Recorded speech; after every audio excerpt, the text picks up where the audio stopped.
Hey guys, Todd here with HobbyLink Japan, and back again with another review of a Zoid kit. So just a few months ago, it feels like I just did a review of the Dark Horn, and this time we're going to take a look at the Godos, or Godos. It's a little tiny dinosaur looking kit, and it reminds me of another kit that I still have not yet finished, although I have waiting to be built, and that is the Gudulus the Ogre. But this is kind of like a little tiny small version. Gosh, it's been a while since I took a look at that Gudulus kit actually. It's been sitting in my room for so long. But yes, this thing is just really puny. Just exactly how small is it? Well, to compare, or to give you a good idea of the size of this thing, although you can see this box behind it is just like a standard kind of Kotobukiya Zoid size box, but the kit itself is just so tiny. So I also have here a 30-minute mission kit, which is about the same size as a standard HG Gundam. I think just about exactly the same size as a RX-78 would be. So let's stand them right next to each other. You can get a good view of just exactly how small this little Godos kit is. Not the largest Zoid kit there is, and it wasn't as very complex. The Dark Horn was quite a bit more complex to put together compared to this Godos as well. But also there's a few drawbacks, I think, in regards to that as well, compared to previous Zoid kits that I have built. So the Dark Horn that I did a few months ago, that one was a bit more complex. It had a bit more going on with it, but this is just really kind of a really simple kind of guy. Not a whole lot, especially, and you can really tell that here in the arms, because this thing, as far as the articulation for the arms go, it has a, let me see if I can actually pull one off so you can see here. So it has a standard polycap kind of ball joint there in the shoulder socket, but the shoulder socket, unlike we've been seeing with a lot of like Gundam kits and whatnot recently, there's not a lot of play, so it's not going to be able to like move out at all. And because of that, the range of movement that he has with this arm is just quite limited. It can't go out at all. He can't. Well, he can bend his elbow. There's a bit of a twist there on the upper arm joint. That's a bit loose too. I'm not a very big fan of just how loose that thing is. But the elbow, he can bend out that way, but he's not going to be able to bend his shoulder out a whole lot, except for what tiny range of movement that little polycap joint allows. So not a whole lot that can be done with that. But the legs, let's see, the leg. So the leg does have a knee joint, so that you are able to kind of move that one out a bit, but yeah, same type of thing here where the leg, especially in the hip joint, it just has that kind of ball joint and doesn't allow for a whole lot of movement there for the leg. So that's one thing to be considered. But one thing, I'll just kind of knock this one out. One thing that I kind of really did not particularly like so well on this kit is this joint here in the hip. Let me just kind of shake it. You see kind of how loose that is?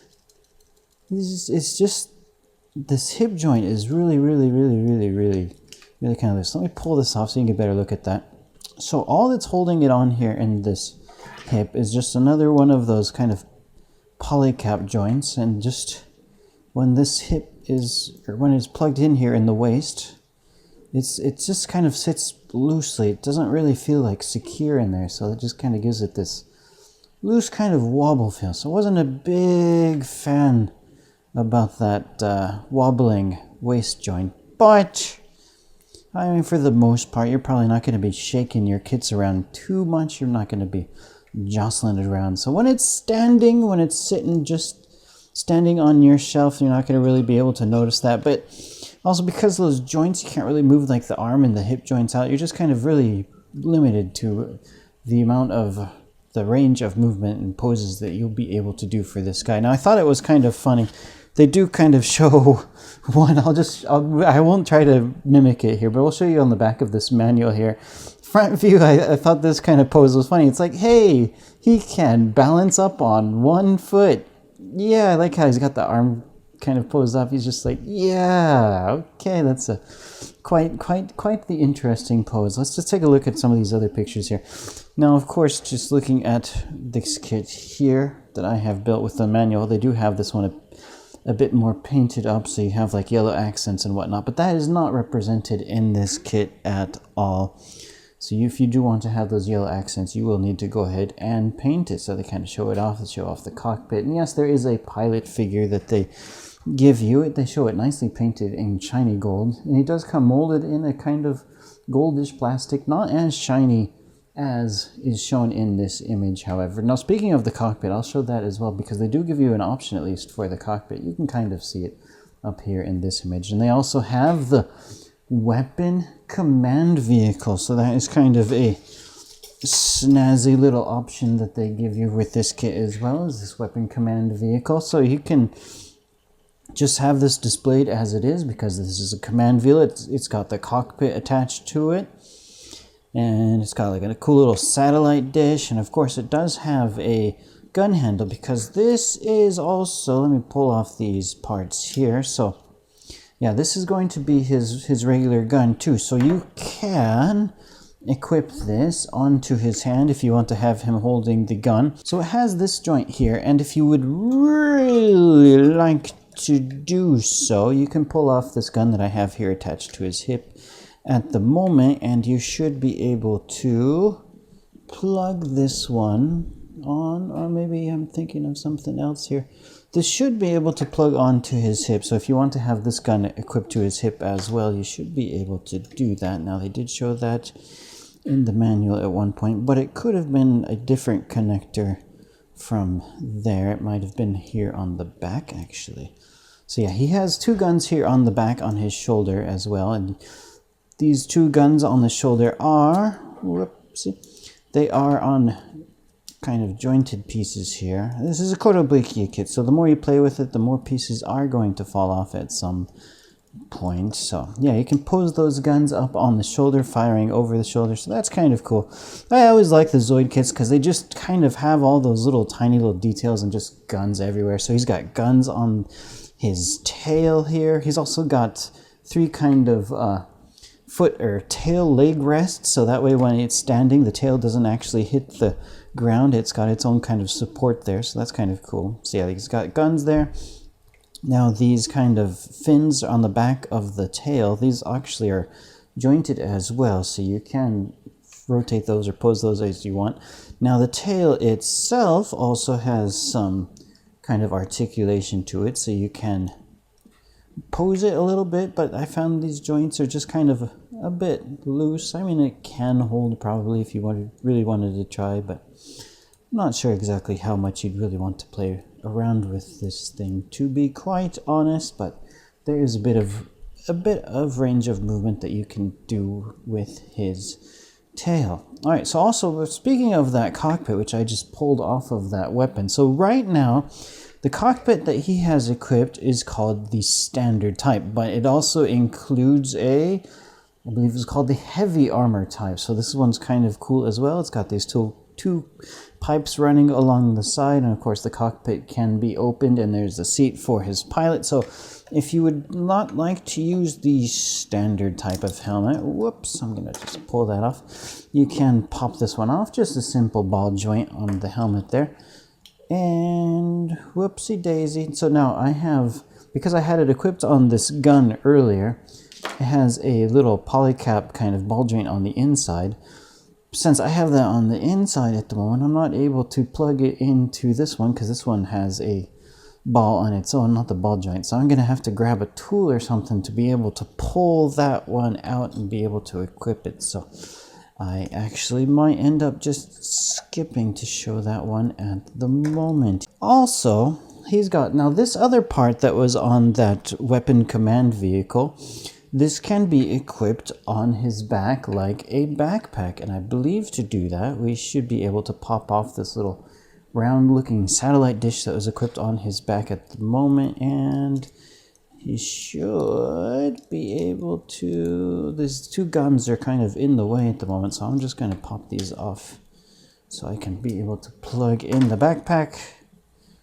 There we go. So yeah, should be able to plug this backpack onto his back. So if you'd rather have that backpack there instead of those guns or instead of that other thing, you can equip that if you would like. It's just one of the many, many options. Now, speaking of other options that come included with this kit, both of the two cockpits that I showed off have the clear orange plastic pieces, and that's kind of, when you build it according to the instructions in the manual, it does call out for the clear orange pieces. However, this kit also includes straight clear pieces. So if you would rather just use these straight clear pieces, now if you used like a clear colored type of paint, like a clear blue or a clear red, you could also color these or paint these to any kind of color you would like using those clear paints. So that is the option. Or if you just would prefer to have straight clear pieces, there is that option as well. The choice is yours. Now, another cool option that comes included with this kit is going to be something that is quite rare for Gundam kits, but we do see it in a lot of other manufacturers. Actual Waterslide decals. Yay! We like Waterslide decals, although I never end up applying them for anything I review on the channel just because I have to move on to the next thing that I have to build, so not a whole lot of time to fight around with markings on these kits. But these are some really cool looking markings. I like that nuclear symbol going on there, a lot of like hazard type symbols. So even if you were not to use these on the Zoids kit, actually some of these warning symbols would work quite well on a variety of other kind of kits as well. So definitely, if you buy these kits, don't throw away your Waterslide decals. I always suggest never throw away the spare parts, never throw away the extra decals. You never know when you're going to want to do some kind of custom type of kit. Always hang on to your spare parts and your spare decals. Just kind of keep them in a spare parts drawer. Someday down the line, you never know when you're going to end up wanting to use those parts again. Okay, so what else am I forgetting to talk about? There was another clear orange part, and actually this is equipped on this clear part here, this little tiny square part. When you're building the kit, be sure to definitely try not to lose that. Here you can see it equipped on his waist there. It's just another kind of cool looking accent for this kit. So I like a lot of Zoids kits. And I mentioned the weapons, but I also kind of just like how exactly like busy these kits look. You don't get like a lot of flat, smooth surfaces. All the parts are always busy. There's like a lot of like little details that are just scribed into this kit or just molded onto the kit. And Zoid kits always look immensely busy with the details that are going on because these are robots. I mean, they're shaped to be kind of like dinosaurs or based off of animals, but they are, at the end of the day, they are, well, not robots, but they're more like a mobile suit, like a Gundam, because you're going to have a pilot on the inside of the vehicle fighting it. So they are just like mechanical units, and mechanical units are always kind of busy. There's just lots of parts and bolts and everything that's going on with it. So I always like when you get those kind of little details just molded into the kit everywhere. So it makes it look quite nice. Now this kit would definitely look a bit nicer if it was all painted up. It would definitely look really cool standing next to a Gudjulis the Ogre, which I hope to finally build someday. I hope I have not lost any of the parts since I got that kit. Gosh, how many years ago has it been? I don't know. Here we can do another comparison with another kit. So I built those those new Bandai Sakura Wars 2 kits, so you can see just how big this thing is compared to these. So yeah, this Zoid, the Godos, is really just about the same size as an HG kit, so it's not terribly too big. Definitely not Gudjulis the Ogre size, but it is kind of cool looking. Now, I mentioned, so I'm not a big fan of that waist joint. I'm not kind of a big fan of how they handle some of the, like the shoulder joint or the hip joints with those polycaps on this little Godos, but I do think at the end of the day, just because I kind of just like how tiny this thing is, but it is kind of it was a cool kit. So if you're a fan of the Zoid kits, definitely you'll want to pick this one up, because the Kotobuki, especially the Zoid kits, you have to really order or pre-order them kind of as soon as they go up on the site, just because unlike Bandai, who kind of, you can keep buying the kits for a long time after the kit has been released, they continually keep putting them into production. Zoid kits, they kind of come and go. So he is available, if you're watching this video right as it goes up, still he is in stock on our site, hlj.com. And you should be able to find a link for that in the description below this video. But if you're watching this video later down the line, maybe a couple months or a year afterwards, he might not be available. However, Kotobukiya, they do tend to reissue these kits quite every few years. So, gosh, I think it was 2015 I built my first Zoid kit for HobbyLink TV, and that was the Death Stinger. Now that kind of still remains to this day my favorite Zoid kit that I have built, just because how awesome that Death Stinger looks. So that one was like a 2015 release, and then it was out of stock, or it was kind of discontinued on our site for quite some time. However, just last year they put it back into production. I think it might still be available for order, I'm not quite sure, but yeah, Kotobukiya kits, they come and go. If you are a fan, or if you ever want to get these kits, I do recommend getting your orders in pretty much whenever they go up on the site, just to guarantee your chance of getting these things. So always keep checking on our site, HobbyLink Japan, for the latest Kotobukiya Zoid pre-orders, or pretty much any of the other Kotobukiya kit releases. All right, so I think that is going to just about wrap up this look at the Godos here. Thank you all very much for watching, and definitely stay tuned for more reviews to come, and we'll see you guys later. Bye!